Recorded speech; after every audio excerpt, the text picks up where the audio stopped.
truth is the struggle doesn't end. I used to always think the struggle would end. But just taking something from self and in head and putting it into context and words and putting it out, it all of a sudden gains something that could be useful. It's not productive, right? Even though there's an actual positive thought there. Is it an escape or like a healthy coping mechanism? There's no one thing that's going to make your life worth living. It's everything that has to make your life worth living. Wow. Right?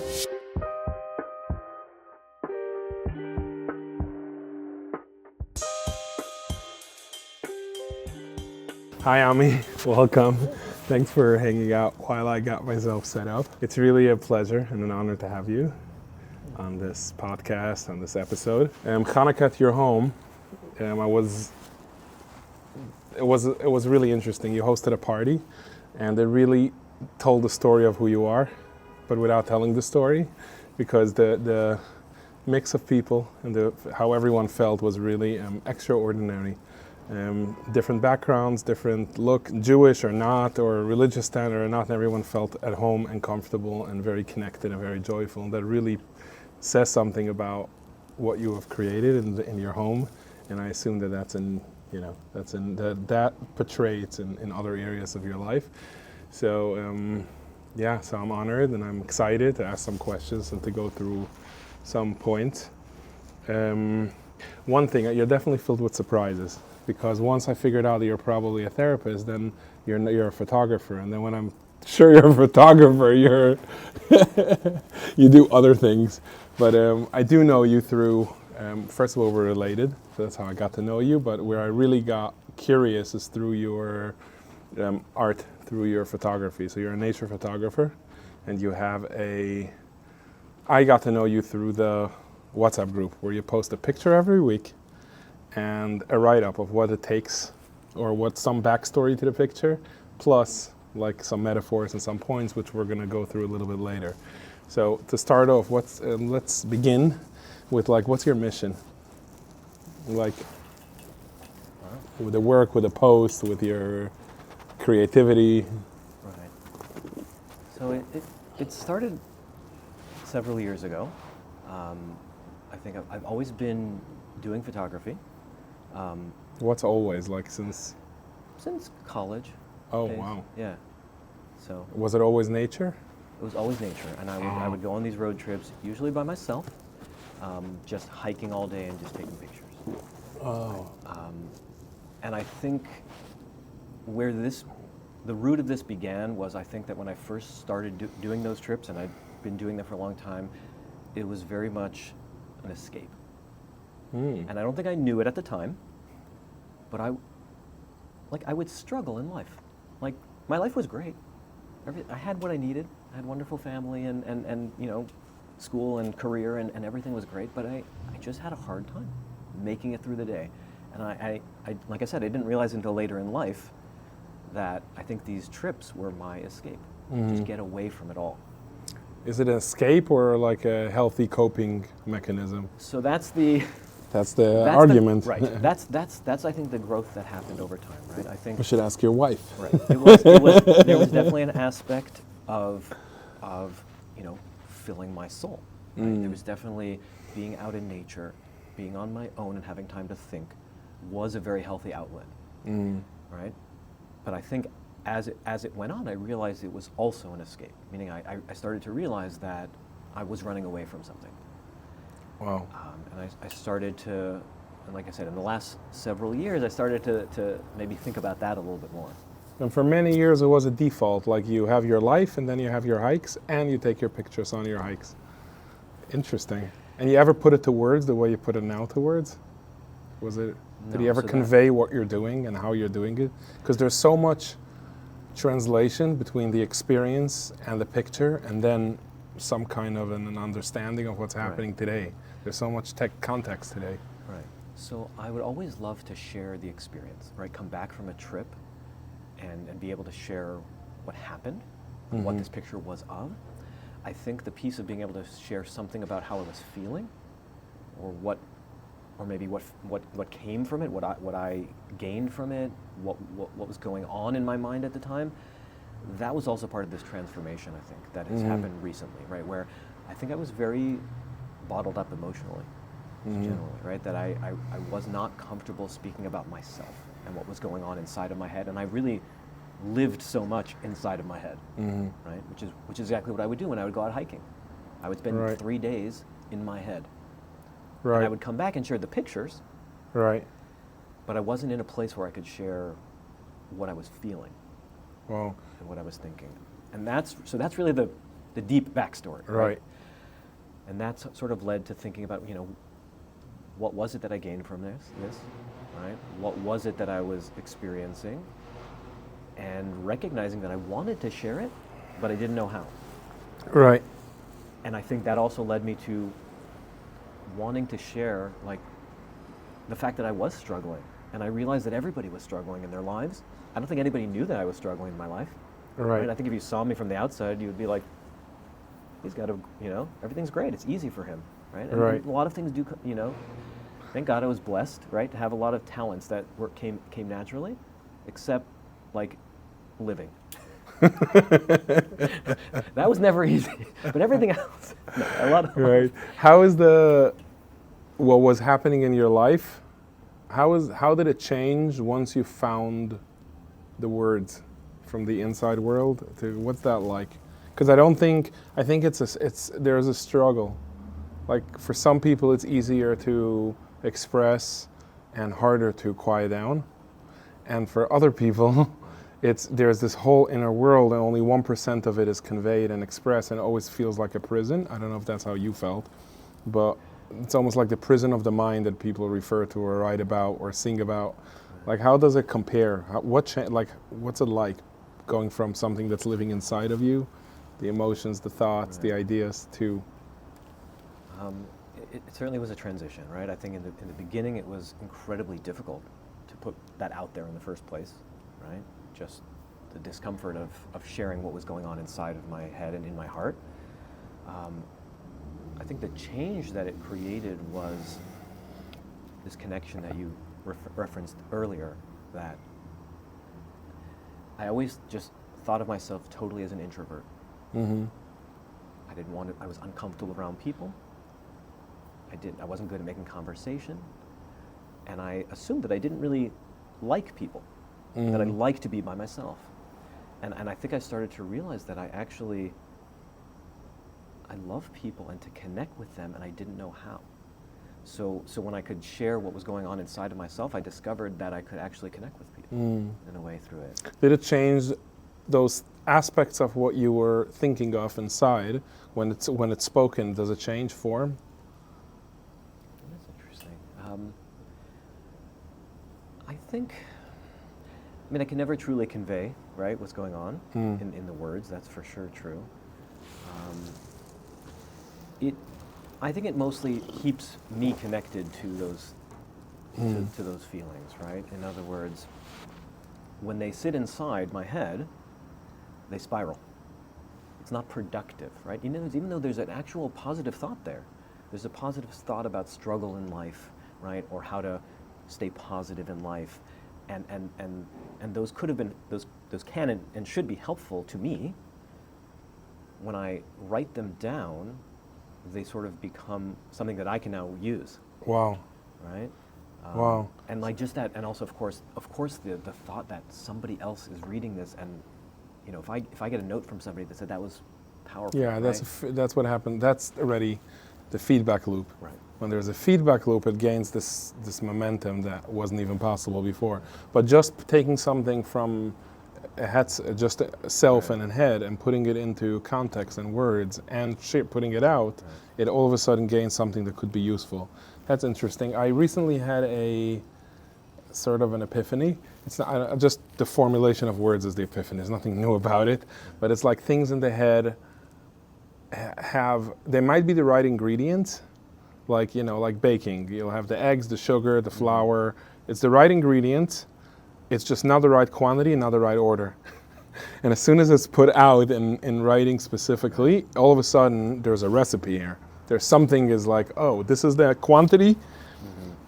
It's like insecurities in the head are not particularly wrong. It's just that the magnitude of them are quite out of context. It's like sugar and like flour is great, but only flour, only eggs will be a problem. So that's something that's interesting. So when you put something after a shoot, when you find a way to put an experience into writing, it becomes useful. It's useful, yeah. I think the other aspect of it is it becomes, I'll say it this way, it becomes less lonely. And what I mean by that is this, right? I'm going on these trips because I do need some alone time. But there is also a sense of there's something missing. While I'm there, I'm just by myself, and I'm seeing this amazing sight, and I don't have anyone there to share it with. And so there's something also, I think, about not only sharing the picture, but sharing some thoughts. That's also, again, it feels connecting, right? It turns it into something. Otherwise, I'll come back from a trip, and I'll be so excited I got 20, 30, whatever, great pictures, and then a few days later I'm like, well, what have I done? There's something missing, right? That I just did all of this stuff, and I have all these pictures on my computer, Right. and I felt the need to do something with them, and that was another piece of it. And I think also part of, you were asking before about the kind of how it came about. One of the things that I actually sat down was at some point I said, let me look at myself and what God has given me, and try to figure out what God wants from me, right? Like, if I'm good at this and good at this, and not so good at this and that, that's a unique combination that I've been given, and there must be some mission tied to it. And that was like a very empowering idea. That came right? a few years ago. That was, and that was like sort of the seeds of this That's came amazing. from that, right? Was to say, I recognize that I can take nice pictures, right? That I can go on these crazy trips that people are like, your wife lets you do that, right? And thank God she does, right? And my family's always been supportive, and my kids, and so I have the opportunity to do those things, right? And at the same time, I recognize that, yes, I struggle with day-to-day life or with my spiritual growth and always feeling like I'm not getting anywhere, right? And I was like, how do I put these things together, right? Like, Wow. I have this, what do I do with it? So those were, I think, the different aspects of, and that's kind of where I thought, I want to share it, right? To feel, because I realized I wanted to connect, right?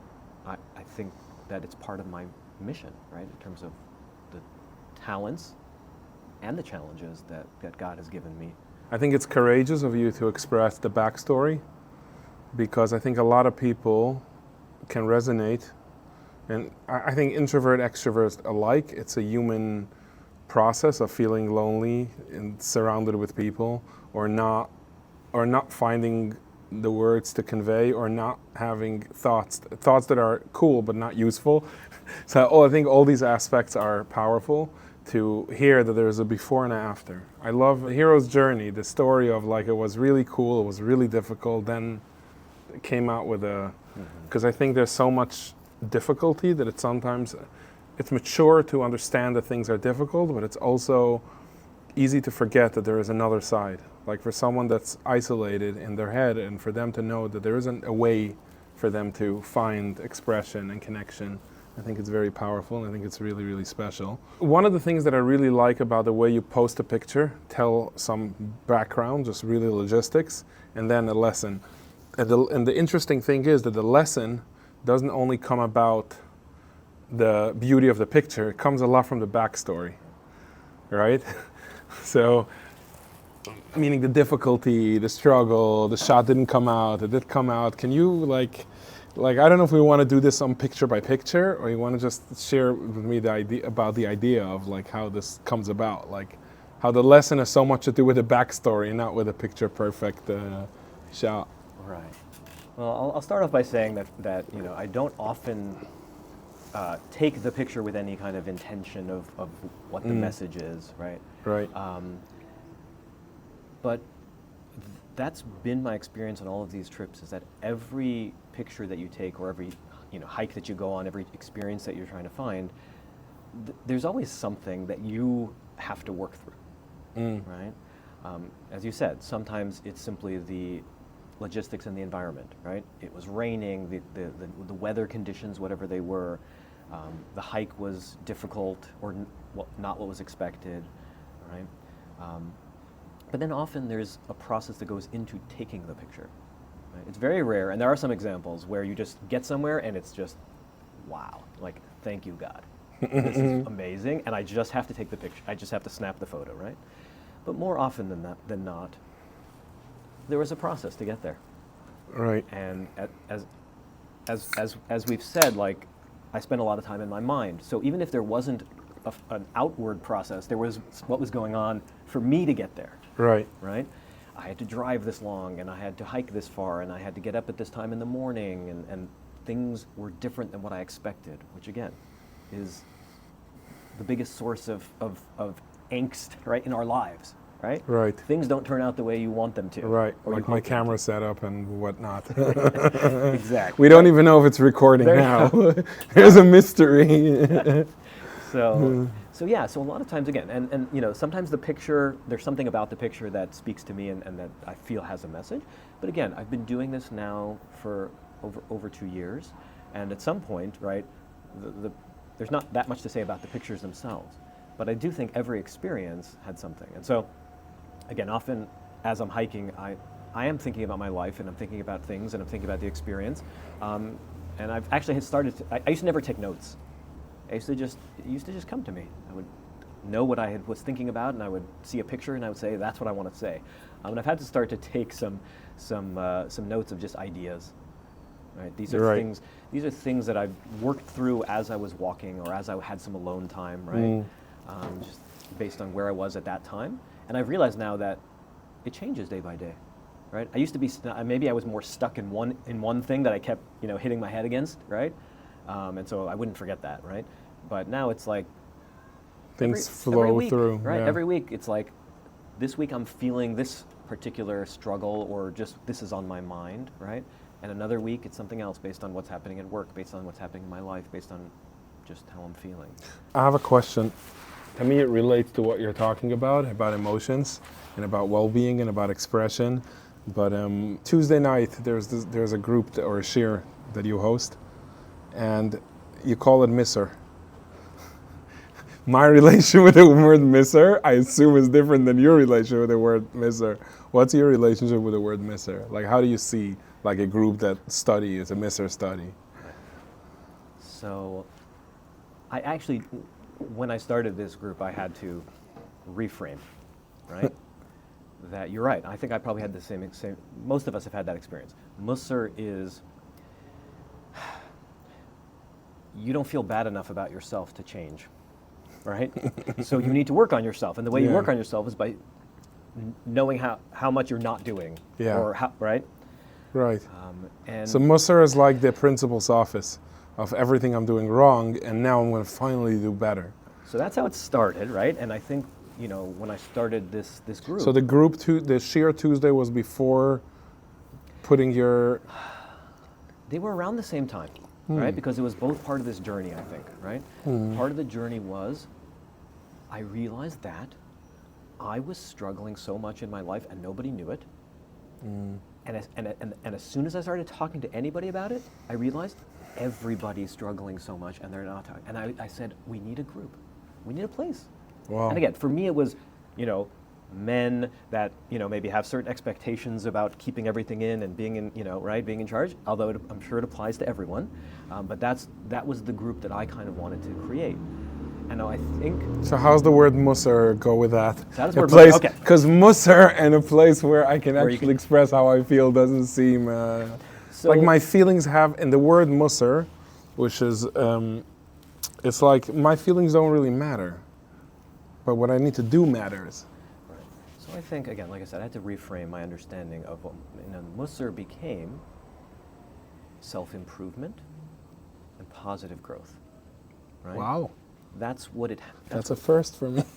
right? Because here's what it is, right?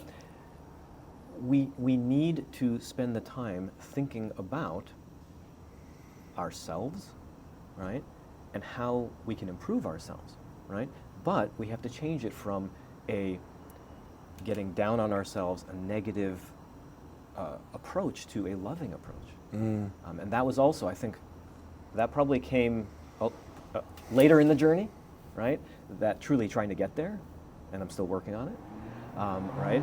That I certainly, and I think many people have the natural tendency to when you start to fail, when you feel you're not doing Yeah. everything that you can be, where do you go with that? You beat yourself up, you feel bad, and at the end of the day, it doesn't work. You don't Right. get better from feeling bad about yourself, right? That's a crazy. It's a wild idea because somewhere in my head, I still believe that if I hit hard enough, it's like the Makats Fardea. If Right. you hit hard enough, This, it'll. this is what I tell people because yes, I think everyone has that natural tendency, right? What's with that? So I Is don't, is it a cultural thing or is it like part of Eitz Hadas? Like the world is designed for it to be this way?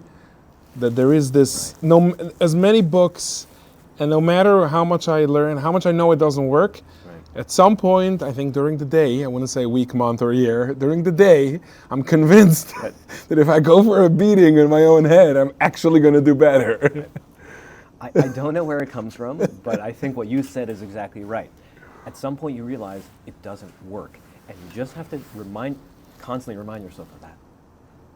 I tried this approach for 30 years of my life, and I never got better. I just felt worse, and I just got worse, right? I think there's also a big part of society that doesn't lower the stick. They're like, if you sit down and accept your feelings, if I sit down and accept my feelings, I'm just a loser, basically. It's like an excuse. Right. In my journey, acceptance is the most obligating thing. Because I accept and I'm on the couch, and then what?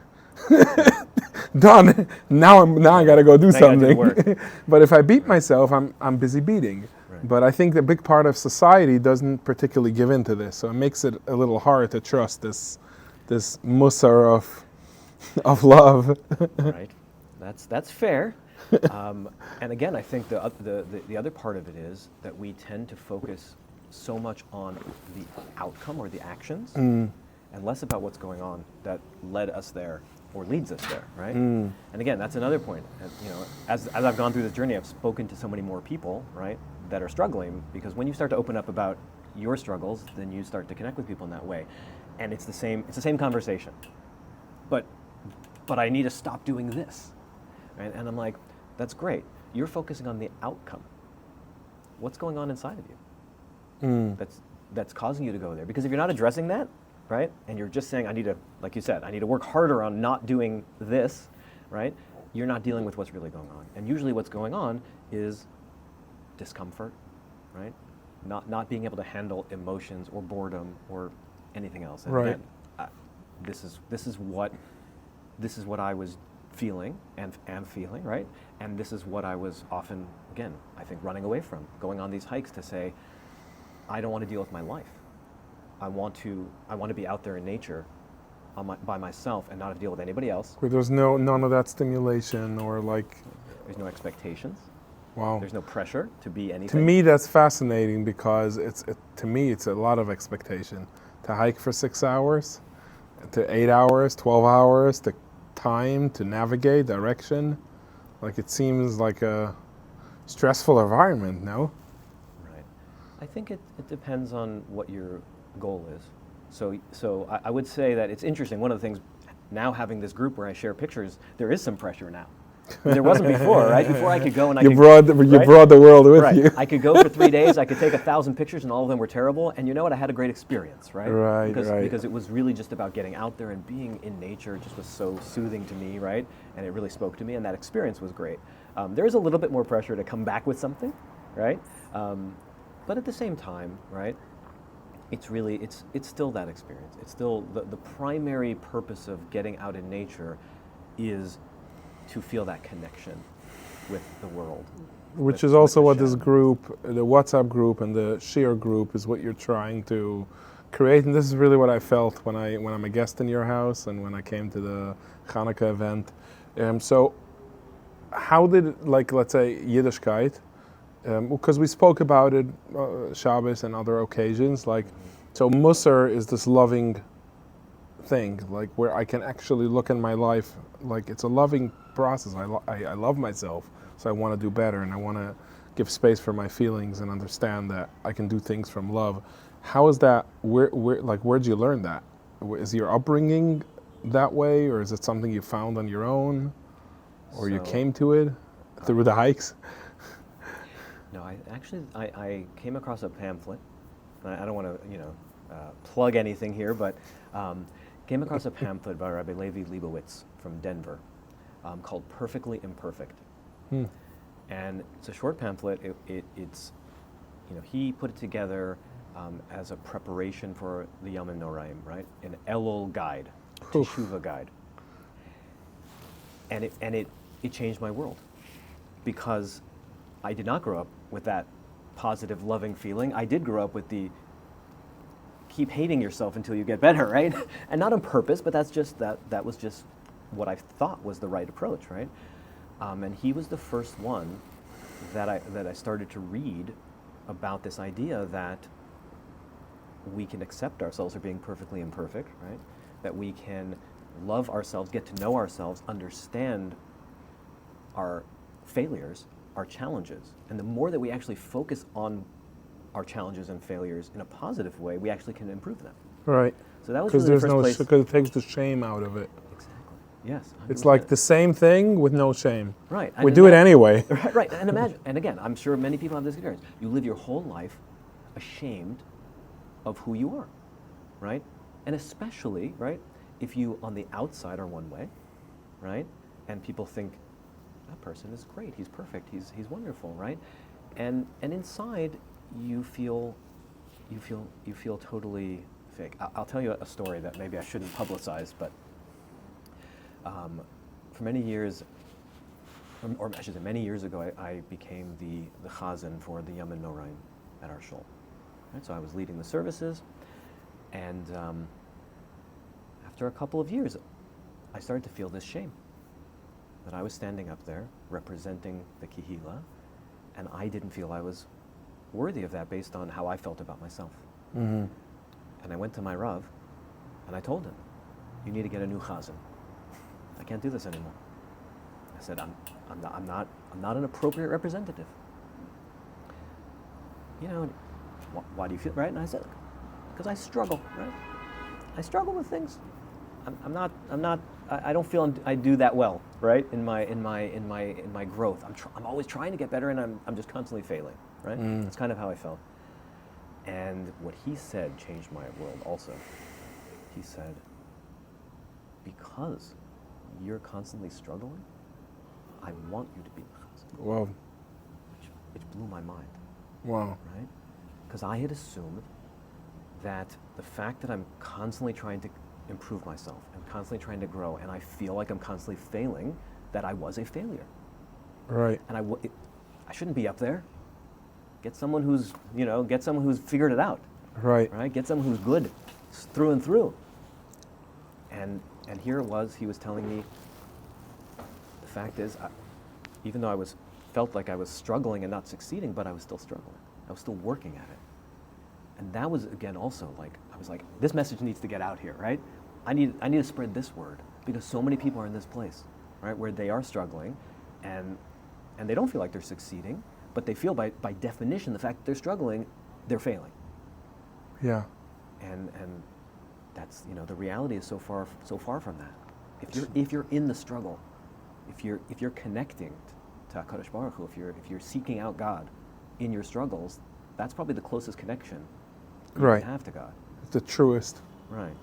So, and again, I don't pretend to be like past that, right? Like, oh, I figured it out, right?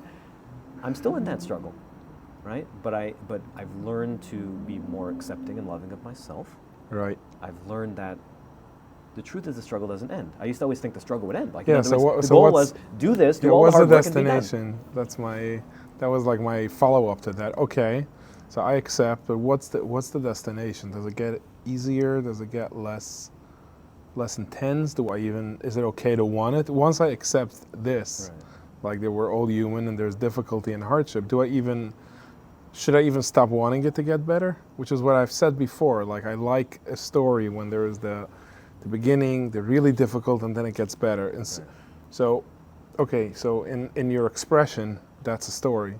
But what's with like the failing and the heaviness and the not? Like, what's the outlook with that? Right.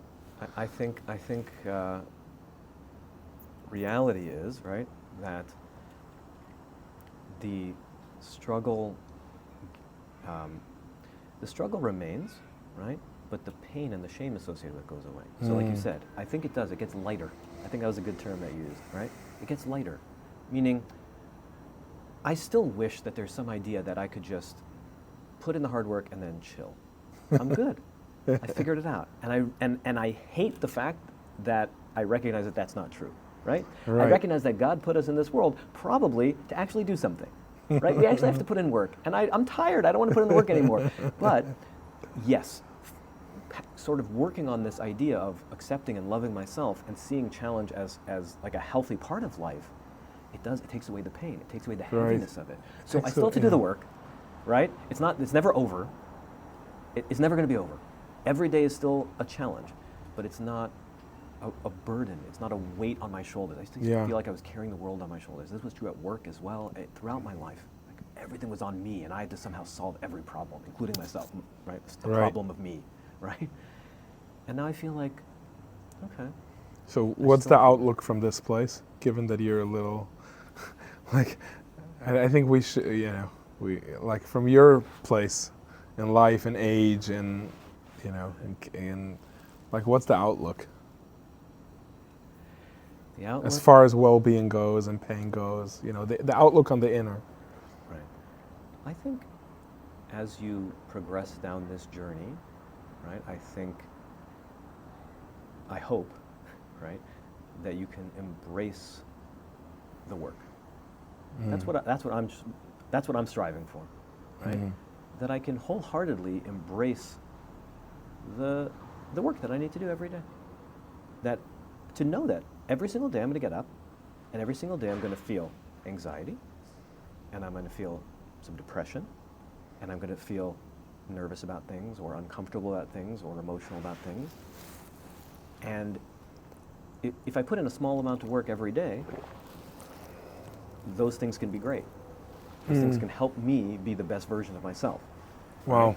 If I ignore them, which is what I want to do, that's when, right, it starts to become a lot harder. Then it becomes harder to live. Yeah.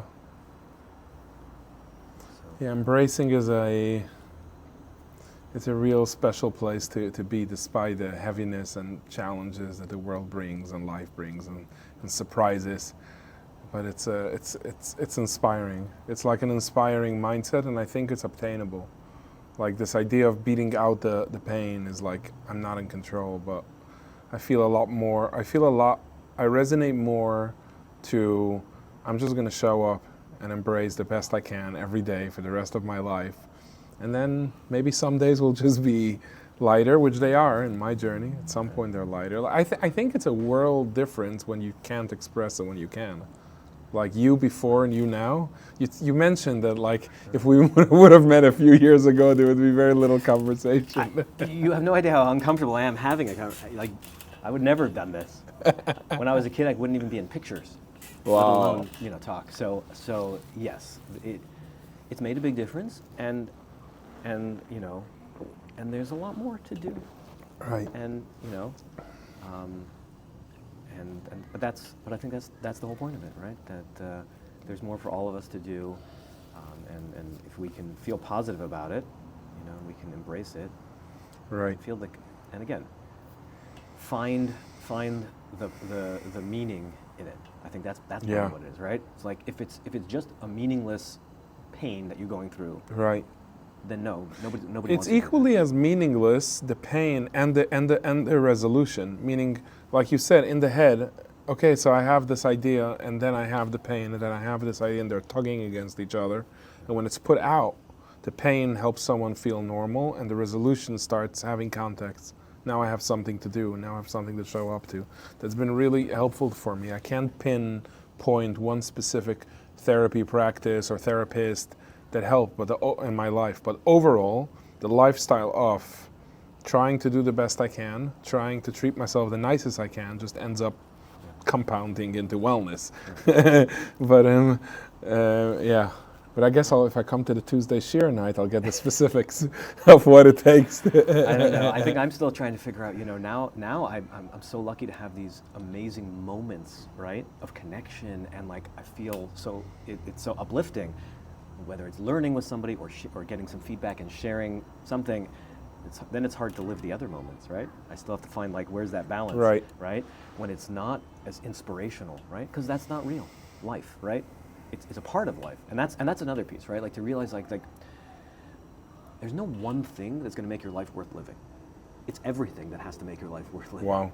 Right? I used to go on these trips, and I used to look forward to them for 6 months, and I would make it through the day every day because I was going on this trip, and then I'd go on the trip, and it was great, but it wasn't my whole life worth living great. And now what do I do with that, right? And I realized like, yes, I have to have my nature and my photography, and I have to have my, going to work and taking care of my kids. And all of that I have to find a way to make all of that meaningful on some level and part of this mixture of what my life is. Right. Which is not easy, and I'm still struggling with that a lot, right? I tend to focus on these photography trips and still use those as like a crutch. Yeah, yeah, I think that the group and the emails and the content you put out really brings the whole picture to life, not just the perfect side of things, and that's why I love it so much, which I'm obviously going to share. There's a big mazel tov to you for for launching the website. I'm excited. I think I don't know how many people purchased before you had the website, but I did. You're one of them. And yesterday there was an event at my sister's home, and a few people sent me pictures of the picture. Oh. I was going to forward it to you. Oh, so it was a great purchase. It's like it's the gift. It's the perfect gift. It's like that you made it available for people, and I even attached a note of the backstory.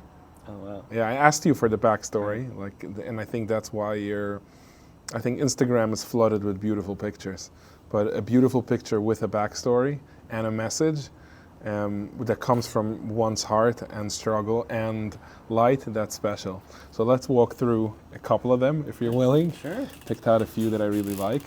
Glad we figured out the whole laptop thing, because this wasn't a good idea. This is so much simpler. That's a joke. Like, I'm working so hard on where am I going to put the laptop, and that's a life message right there. Sometimes we're in this little box and we just keep hitting it has to sound. Right, I'm going to pick to it up well, maybe move it over there and it's all different, right? Different perspective. Okay. So the first Write one. that one down for another. Yeah. So the first one I'm pulling up is Rain Shadow Trail. Yeah. Tell me. This is a perfect example of that scenario where I was looking. This was a trip, and I was miserable at work. I remember, and I was looking forward to this trip for 6 months. And Wow. I was living for this trip. It was the first time I was doing a photography workshop with a group that I was flying to. We went up to Olympic National Park in Washington. Washington State. Washington State, yeah. Wow. And I was so excited. I was looking forward to it all this time. And as I said, it was amazing. This shot was just sunset, but just, I love like the slightly different hues of blue of the different mountain ranges that we were seeing. Does it look like that when you're there? Or this is something the camera only can give us? So this one I think did look like that. Sometimes we do have that, right? Where what comes in the camera looks a little different. This one did have that blue tone, probably not fully to that degree. So sometimes the picture is nicer than what you see with your eye, like more captivating?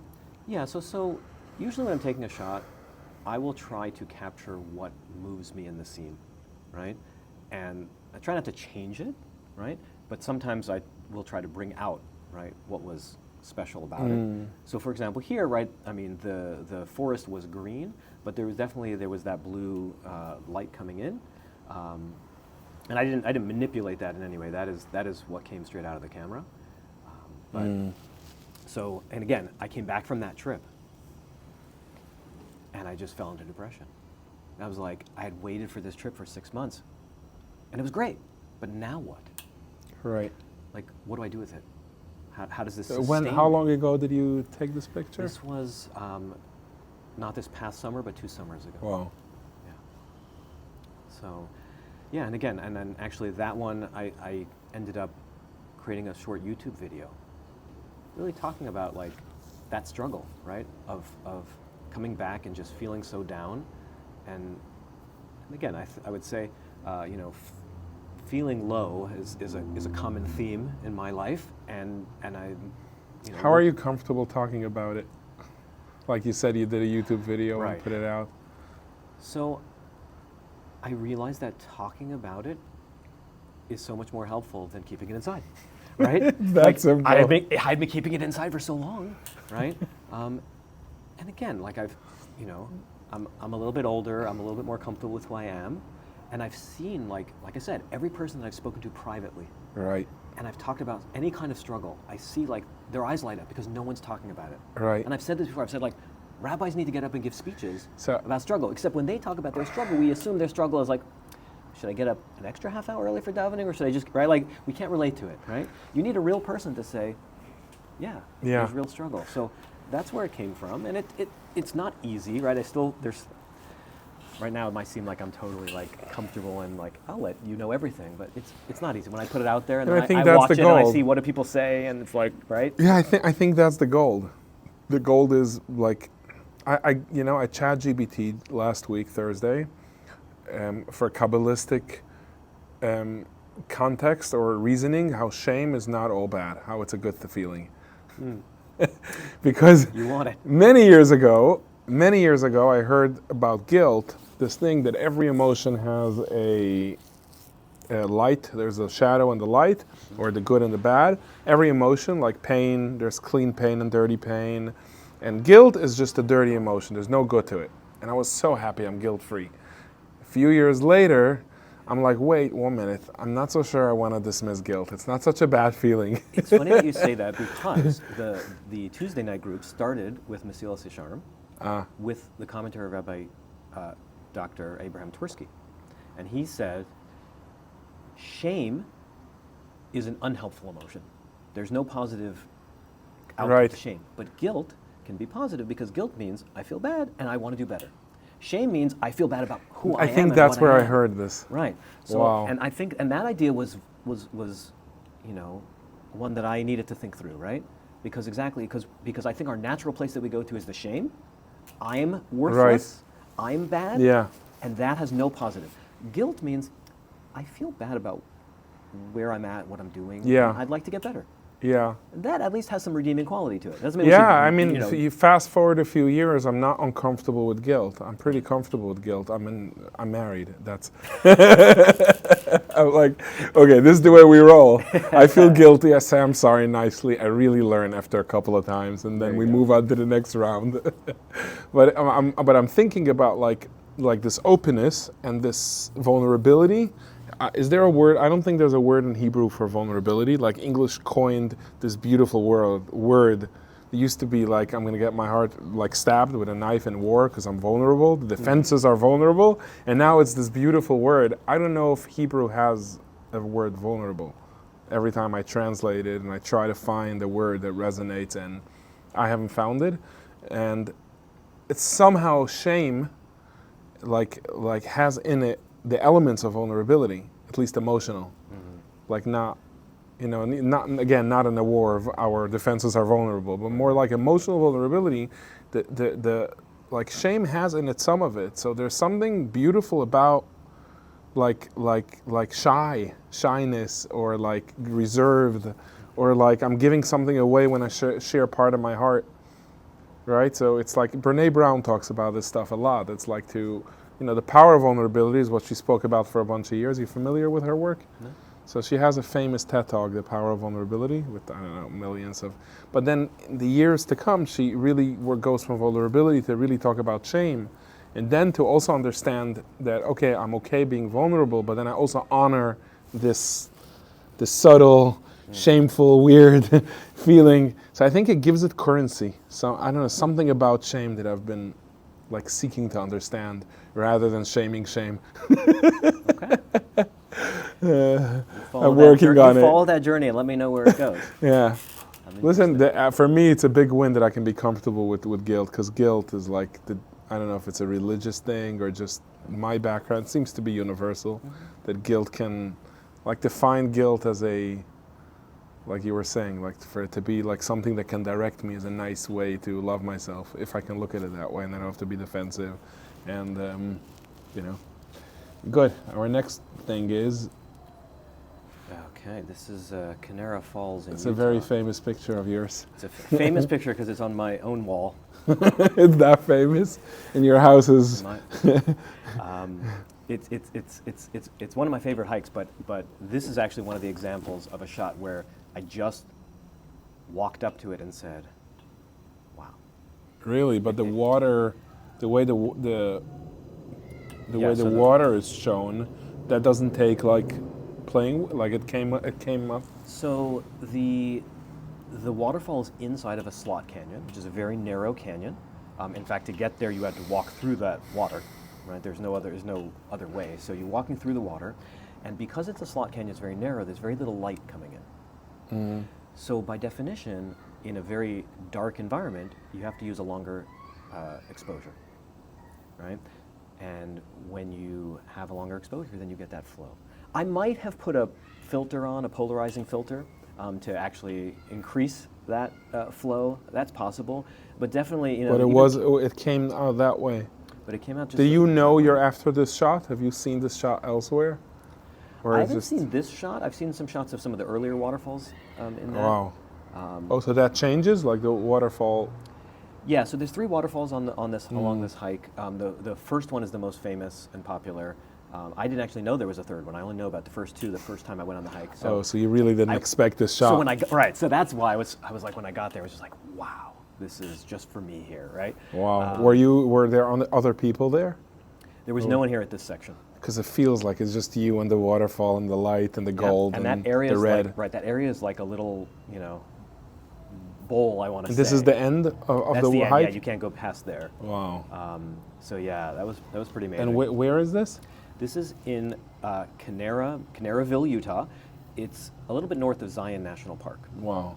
So if you drive up past St. George, you can get there. Wow. You do need to make reservations for this hike. Really? You actually limit the number of people that And can it's do a it. one day you can go back and forth? Yeah, it's about 3 miles total. So it's Really? easy. If you're willing to walk in water, How much of it is water? Walking in water? the second half is in the water. The Wow. first half you can usually walk on the side. And again, depending on the time of year, it could be water up to your thighs or water up to your ankles, right? Wow. So it's not always. So And in you this case came it's equipped not very for it, high. or you just went with your regular gear? I had brought a wader. What is That was that? like what you would use for fishing Oh. to stand in the water. Yeah, someone had Sure, you look suggested that. great in it. My kids are so embarrassed when they go on these trips with me, but someone had suggested that many years ago, and I almost never use it. But when it comes in handy, it's amazing because Right. you can go into, you can And stand it's in the fully water and you waterproof. don't get wet, and you Wow. can take these pictures. Yeah. And is there a lot of gear you schlep with you?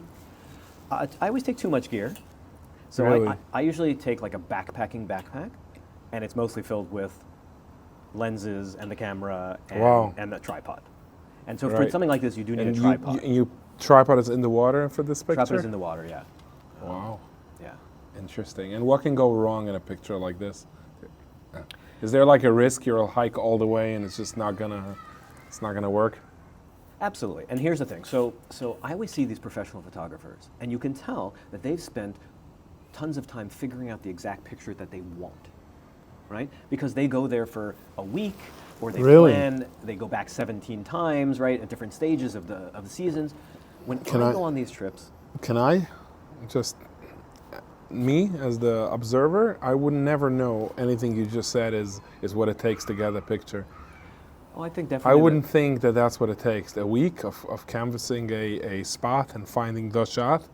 I would never believe that it takes that much effort Right. to get that picture. I think the professionals do that. The people who run workshops, right, usually live in that area. And so they're going Wow. back at different times in different seasons in different lighting. And again, they also know how to read the where the sun's going to be Really? and the clouds. Now, I don't have that luxury, right? I go on a trip once a year to one place, right? So I've had to develop the philosophy of I am here to capture what is beautiful and moves me. I can't have a preconceived notion of what I'm going to capture. So this is a perfect example. I had no idea this even existed. What a I didn't know metaphor! What a metaphor for life. you know? Yes.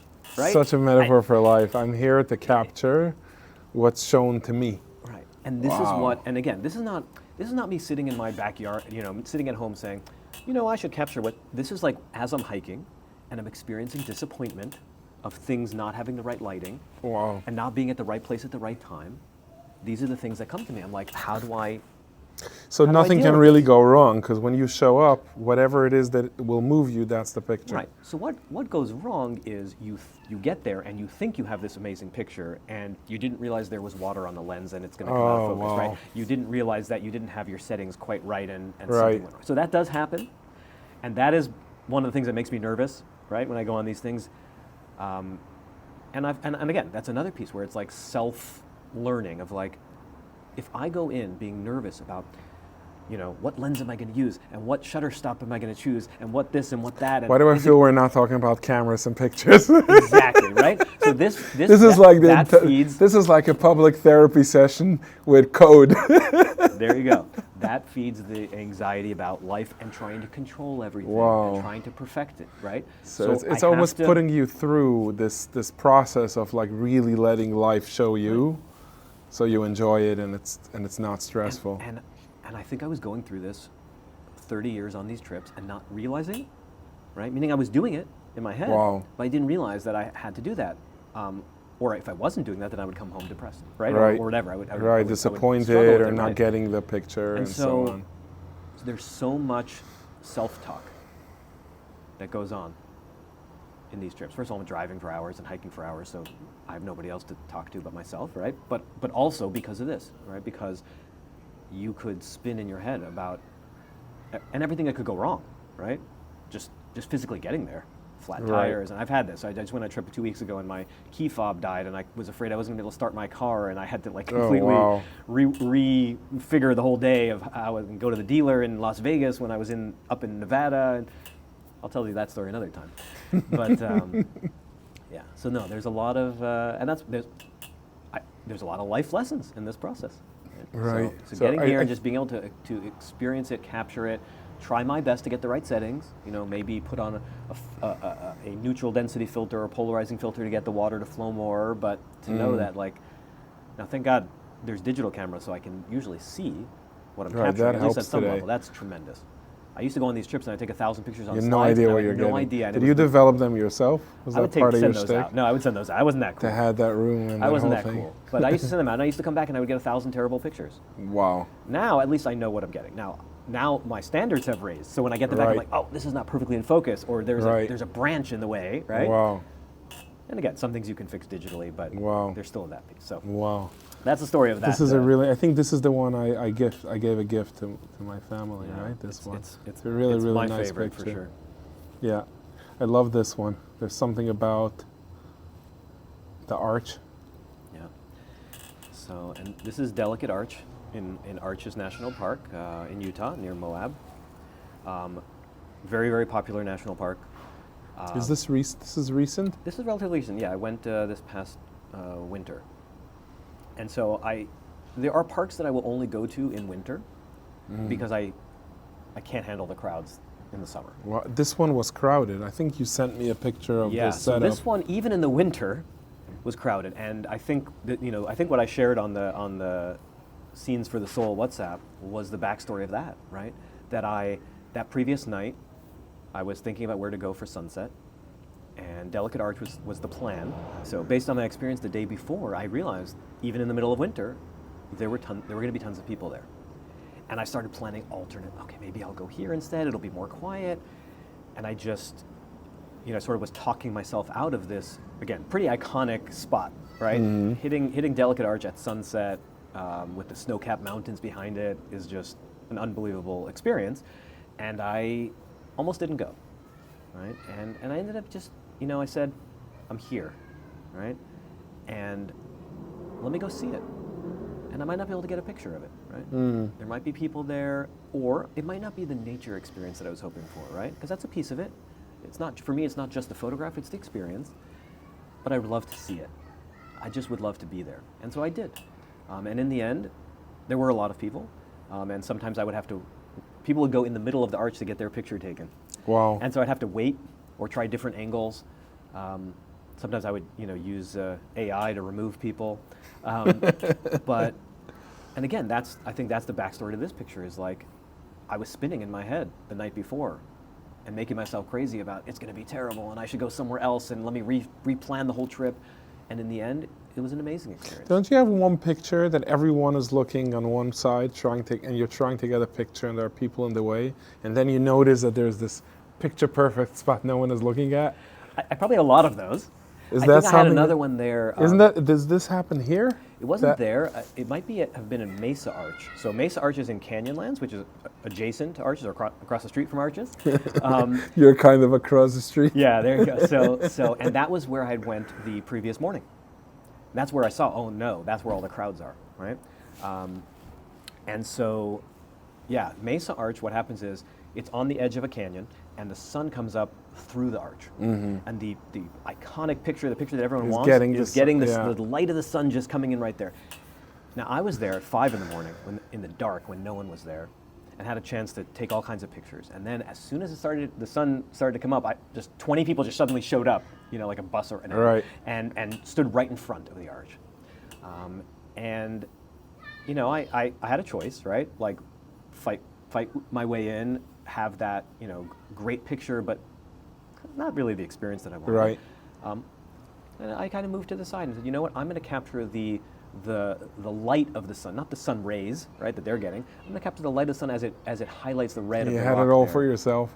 And I had that right. I had that area to myself. I think that happens in business so much. Like everyone wants the thing that everyone wants, and then the one person just sees something else. And it happens so often in everything, but really in business, it's a very powerful mindset. Everyone is like, where's the next? Where's the next? What is no one looking at? And it's like everyone is looking for what no one is looking at, so everyone is looking at it. But really there's this, it's usually, I think that in business is the person themselves. It's like if I look at myself and I see who I am, I don't have to go try, like if you prefer this other angle because there's different rays and no people are there, that's the picture. Right. That's the shot. Right. That is the shot. Now, I love the metaphors in all of it. I love how you like nature is, and you can actually put it to words and really convey a message. This is a beautiful picture. Thank you. And this one, White Sands. Yes. So this is White Sands, New Mexico. How big is this place? Is it like endless white sand, or is it the camera, like that's what the picture shows?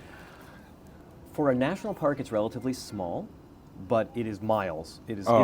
So it is what it looks like. It is endless white sand. Okay. It is endless white sand in the park, and this was a fun trip because, again, I said before, most of the trips that I take, I go by myself, right? But often I feel bad that I'm not being a good father by not bringing anyone with me. And so sometimes I'll try to find a trip where the kids can have a great time and I can also get to do some photography. This was an example of that. I took my youngest to White Sands, and one of the fun activities you can do there is to actually sled down these hills. It's like snow, but it is literally white sand. It's gypsum sand. But does it feel different than, is it thinner? It feels, it is feels it like a more little like different. flour? Or it feels like sand? No, it feels like sand. I don't know. I'm not a sand connoisseur, so I don't know, but it's not too I different. love like all senses. If I enjoy the view, I'll visually see it, and then I'm not going to taste it, but it's a little different than the sand you would find on the beach. Okay. It has a little different consistency. Also, we were there in November, so it was like a little bit not wet, but a little so different they were consistency. playing, and this is a hill. So this what is a I'm hill. looking at. Yeah. So you're looking. So basically, in this particular picture, I was just straight up from the bottom, and essentially looking straight up. And what was amazing about going in November is that that's when you get the bluest skies.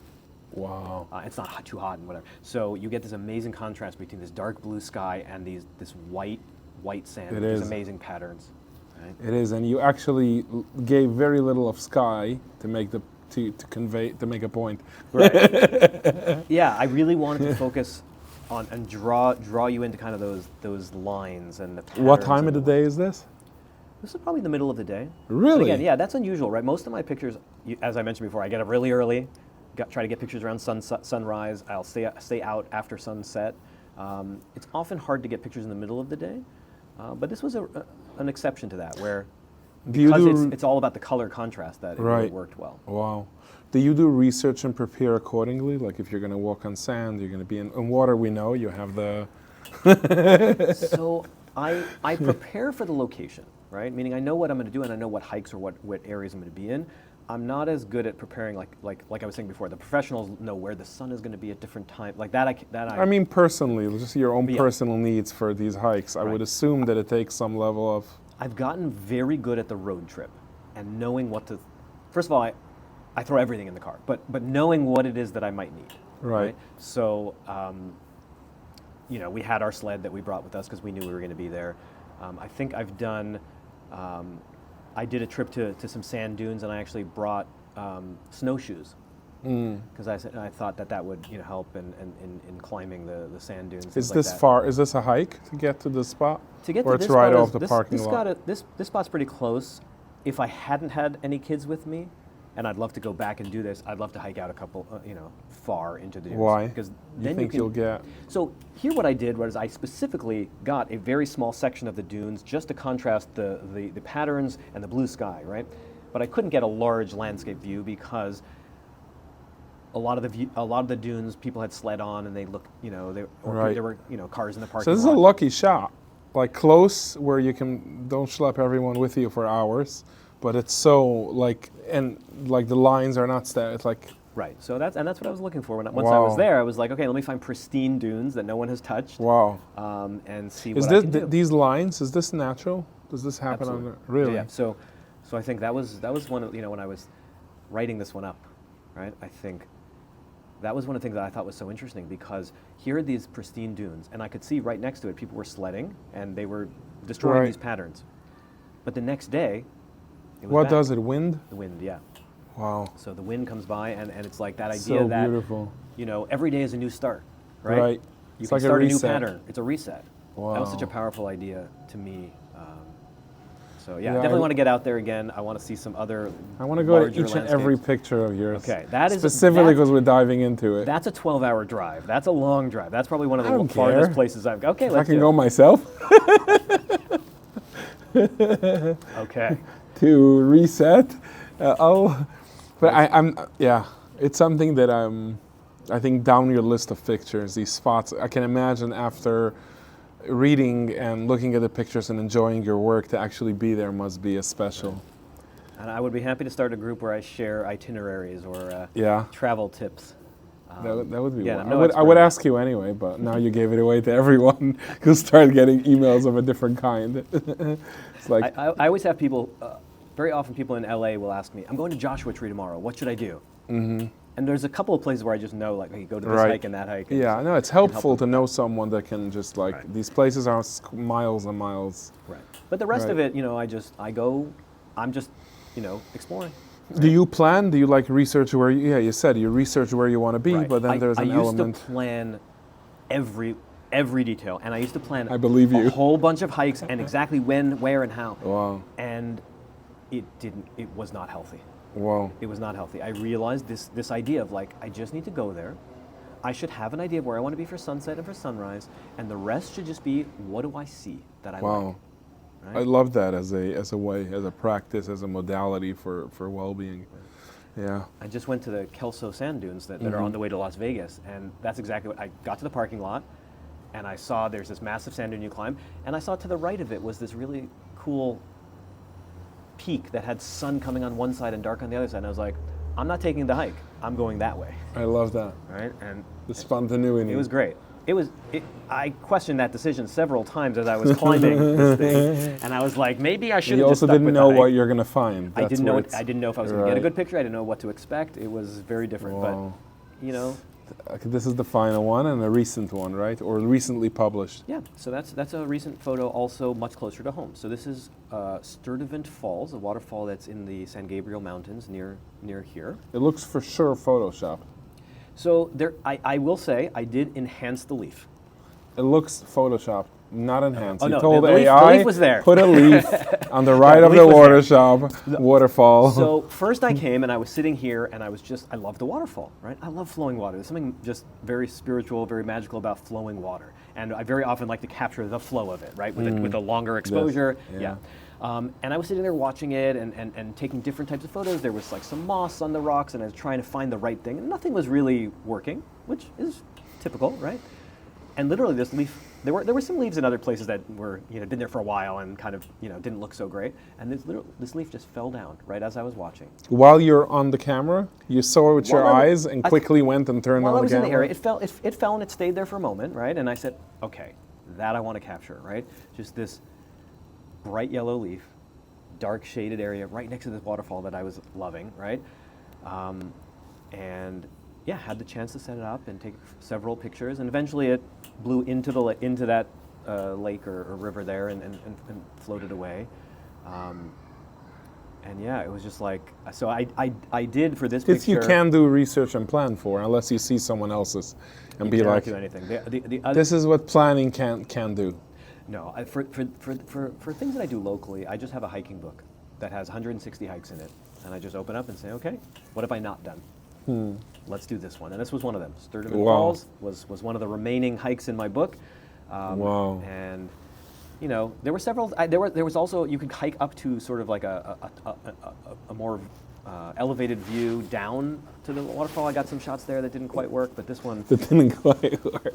This is the story of photography and the story of life, right? Right. You got to try a million things. Nothing quite works, but then it starts to come together. You get a moment, and that leaf falling was that moment. And so, like I said, I did do a little bit of Photoshop there, where I punched up the color of the leaf just because it really it spoke to me, and I wanted to bring that out. Express that. Yeah, I think that some editing is a language.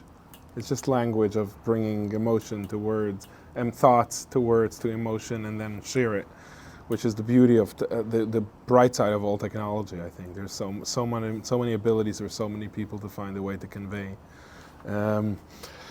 Good. AmiAdler.com is your website. We have a coupon code up, which I hope the orders are going to explode.